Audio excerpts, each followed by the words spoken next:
Good weekend. Now, last weekend I did not do an NFL picks in 90 seconds video. Rather, put a link out there stating these are the 5 games that I was playing, and I got one wrong. And they've stated, on different people have stated it's a game of inches. And that's what stopped it from being a 5-0 week. Because one of the things that I pride myself upon is finding that game where the spreads are off way too much and then taking advantage of what I call free points. And that's what I felt in the Tampa Bay game against New Orleans, that there was extra free points. In every game I play, I think it's that way, because that's what I'm looking for. Therefore, it was a game where Tampa was playing terrible. They were never really in it. That what I expected to occur never occurred, which was LeGarrette Blount successfully running the ball against the Saints. That didn't happen, but it was that close to being a cover. And in the fourth quarter, with just about a minute to play, all New Orleans had to do on third down was get a first down, and they were just a bit short. It's a game of inches. Okay, so this one's not an NFL picks in 90 seconds because I'm most likely already over that time frame, and I got 7 selections. I've been winning like 70% of these, which is better than expected, as I was expecting in the low 60s, or I was hoping around 60 to 65. So let's get started on the 7 plays right now. St. Louis Rams are heading into Cleveland to face the Browns. And the over-under for this game is 37 total points, which I'll be taking that well under. Because I don't think that the winning team's even going to score much more, if anything more than 20 points. And I'd be surprised if the losing team gets over 10. 20 plus 10, that's 30. The weather is going to be crappy. Terrible weather, terrible weather. High winds, some rain, Ohio. It's going to be a miserable Sunday. So therefore, with this totals as it is, but it's even more than just that, because before I even seen the weather forecast, when I was looking at the early lines, I was expecting to play this under. Mainly because we have a Rams defense that's doing well defending against the pass, which is Cleveland's bread and butter on offense. Yay, Colt McCoy, Greg Little. Yay. So they should be able to do well there, and the defense that is on St. Louis. And they're weak running against the run defense in Cleveland. They got the worst run offense in the league. So you put those together, not that great of a combination. For St. Louis, that offense is just terrible. I don't know why it's not getting together. I think Steven Jackson's a great running back, and adding Brendan Lloyd, I thought Stafford might be a good quarterback. Maybe he still will be. But, yeah, don't you just love that word, but. But they're not getting it done right now. And Cleveland's defense has been fairly decent. They've had a weak schedule, but again, they're not putting it up with the weak schedule anyway. Pretty strong play, but I'm going to play that under 37. Next one, Houston and Tampa.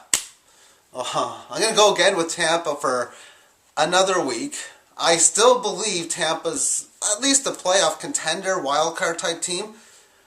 And they're at home and they're underdogs by 3.5. Don't take it 3. If the line goes to 3, pass.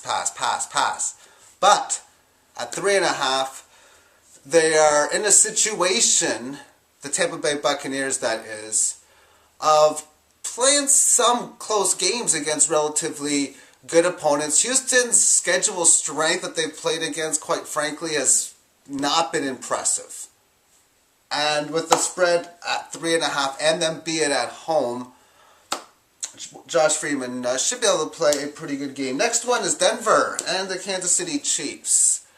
Now, I was thinking to play on Denver because I think they have a greater than 50% chance of winning, and they are underdogs in this game. But I don't know how much greater of 50% they actually are. And the reasons why they would win is because Tim Tebow is that of a touchdown machine. Willis McGahee playing exceptional as well. So with that combination together, And Tim Tebow being that great player, I think they're going to score points. Now, as far as the Kansas City offensive side of the ball, they may have a little bit of difficulties running, because, well, they've been doing well without Jamal Charles all season. And Denver's rush defense is pretty okay, but their pass defense is a little bit weak. And yes, they got Champ Bailey. He's a great defender. Yes, he is. He's a great defender. And he's also past his prime on the downward slope. Still a great player. But, and yeah, the word but again. Dwayne Bowe, Steve Breston, and Jonathan Baldwin, I think it's Jonathan.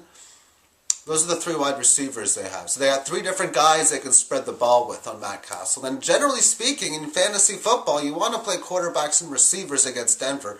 I think they'll put up a decent amount of points. Both teams should score over 20. The over-under is only 41.5. So I like that play to go over the total. Tennessee is in Carolina.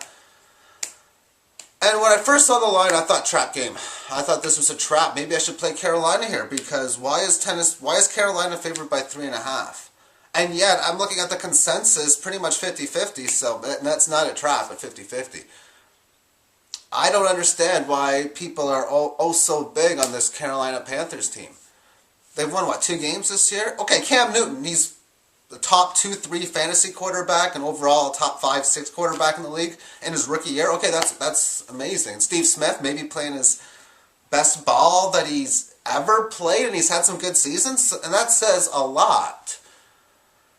But, I just love that word, but. But they've won 2 games. The defense is pretty much not that good. Tennessee, weak schedule strength, I understand that, but they've managed to win a few games here and there. And Chris Johnson had a great game last week, breaking through, had a terrible start to the season. Again, spread way off. If you don't get the 3, get the 3.5 or better. If you play the money line, you get good value on it too. Okay, 3 more to go. Jacksonville, Indianapolis. The over-under is 38 total points. Talk about two terrible teams. Okay, Jacksonville offensively, Maurice Jones-Drew, that's it. That's it. Blaine Gabbert has struggled, but that's not much of a surprise because he doesn't, well, no, they're just terrible. They're not moving the ball. And yes, I know Indianapolis defense is a little bit weak, but it's Blaine Gabbert. Okay, the Colts. Curtis Painter. Adai is also probably going to be injured on this game. Under the 38, how's that sound? Okay, next game. Detroit is in Chicago. And Chicago are 3-point favorites. Don't ask me how. Now, if you look at the Chicago schedule and see who they played last week, they were in a Monday night game, which means they have one last night. They played Philadelphia, a really good team, and they beat them. But they're a good team. They're a good team. With the talent they got, they're still finding ways of losing. Hence the reason they don't get a record of 6-2 or better. On the Detroit side of the ball, they started off the season by winning a bunch of games. A bunch as in like all of them, up until they lost a couple. A couple as in 2 games, they lost 2. Then they had a game where they kicked ass against the Broncos large with a bye week now. So Chicago's got 6 days off, 5 really, whatever. Short week. And Detroit's coming off of a bye week right now. Yeah, I am a little concerned on the injury to Javad Best. And is Maurice Morris going to pick up the slack? I think it's going to be difficult for him. I really, really do think it'll be difficult. But, Matthew Stafford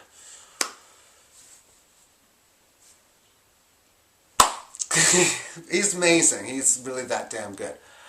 Defensively, once they picked up the Ndamukong Suh in that draft, I mean, that solidified them to becoming that of a good team. Final pick is Monday Night Football. Minnesota and the Green Bay Packers. Over. The game is over the total. 50.5 is the line.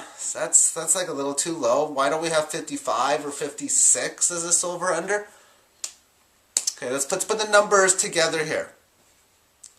What's the worst Green Bay has done offensively? Have they even had a game where they've scored less than 24 in a single game? They just keep scoring and scoring and scoring. Aaron Rodgers is averaging, every single time he does something with the ball, he's averaging 8 yards an attempt. Every time he throws it, he's averaging like 10 yards an attempt. It's insane what Aaron Rodgers is doing. He's basically trying to state that he wants to become the best quarterback ever to play the game, which is a pretty big statement.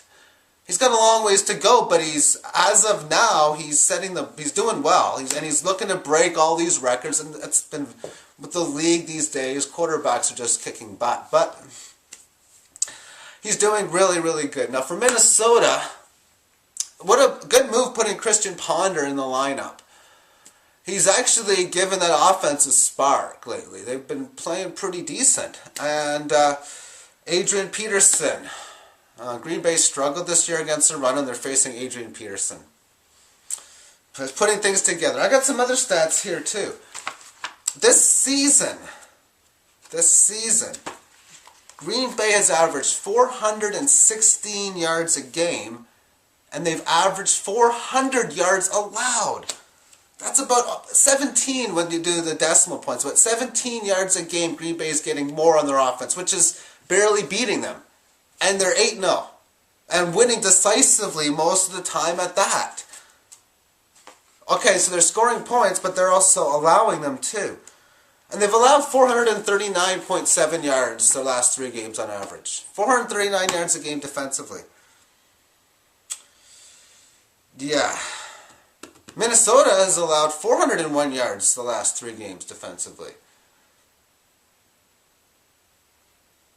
There. Christian Ponder, Adrian Peterson.